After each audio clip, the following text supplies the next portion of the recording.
Do you care about price when going shopping? Giá à? Ừ. Do you care about price when going shopping? Bạn có quan tâm đến giá cả khi mà mua sắm không?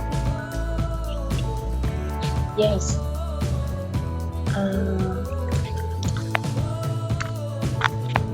Nếu mà muốn trả lời một cách nó tốt hơn ấy ạ, thì có thể là oh yes, price is one of the most important thing that I care about when I go shopping. Giá sẽ là một trong số những cái một trong những số những điều quan trọng nhất mà tôi quan tâm khi mà tôi đi mua sắm. Yes, price is important when Price is one of the most important. Price is the most important thing when I go shopping. If I invited you to my birthday party tonight, what kind of clothes would you wear? Hơi dài quá, em đọc chậm lại này. If I invited you to my câu đầu chị chưa nghe rồi.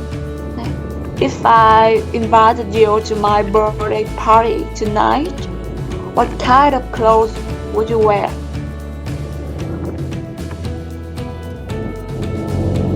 Thì chưa nghe rõ câu đầu ạ. If I invited you to my birthday party tonight, what kind of clothes would you wear?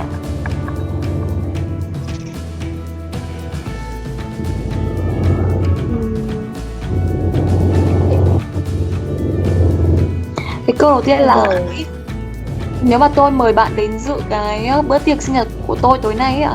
If I invited you to my birthday party tonight, what kind of clothes would you wear? I will wear one Skirt?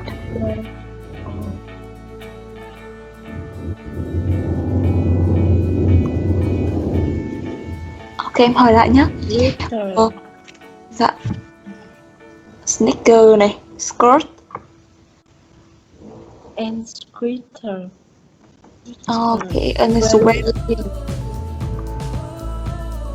And wearing earring.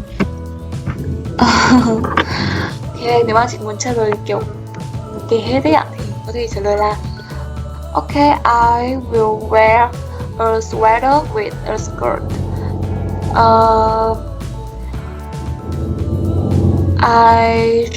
I will wear a sneaker and also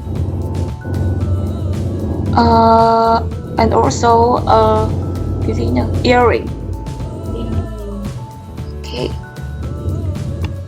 Và mình sẽ chuyển sang cái chủ đề về time nhé chị nhé.